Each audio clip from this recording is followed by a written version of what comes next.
வெள்ளரிக்காயை பத்தி உலகம் முழுக்க ஆய்ந்து கொண்டிருக்காங்க. நம்ம அதை சீன்றது கிடையாது. இன்னைக்கு அமுதா சமையல்ல நாகர்கோயில் ஸ்பெஷல் வெள்ளரிக்காய் தயிர் பச்சடி எப்படி செய்யலான்னு பார்க்க போறோம். ஒரு வெள்ளரிக்காய பாதி தோல் நீக்கி சின்ன சின்ன ஸ்லைசஸா கட் பண்ணி எடுத்து வச்சுக்கோங்க.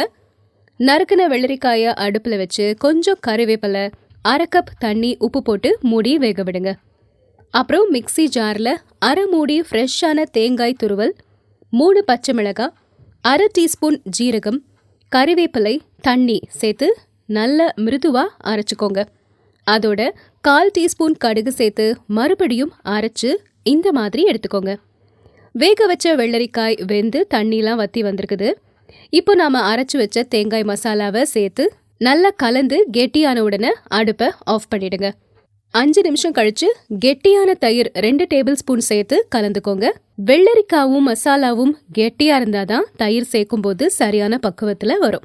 கொஞ்சம் உப்பு சேர்த்துக்கோங்க. அடுத்ததா தாளிக்கணும். தாளிக்கிறதுக்கு 2 டீஸ்பூன் தேங்காய் எண்ணெய் ஊற்றி கடுகு, உளுந்தம்பருப்பு, காஞ்ச மிளகாய், கறிவேப்பிலை போட்டு தாளிச்சு வெள்ளரிக்காய் பச்சடி மேலே கொட்டி அப்படியே கலக்கி எடுத்தா சுவையான வெள்ளரிக்காய் தயிர் பச்சடி தயாராகிருச்சு. வெள்ளை பூசணிக்காலையும் இதே மாதிரி செய்யலாம். நாகர்கோயில் கல்யாண வீடுகள்ல கண்டிப்பா இடம்பெறக்கூடிய இந்த பச்சடியை நீங்களும் சமைச்சு சாப்பிட்டு பாருங்க. இந்த மாதிரி சுவையான சமையலுக்கு மறக்காம அமுதா சமையலை சப்ஸ்கிரைப் பண்ணிக்கோங்க.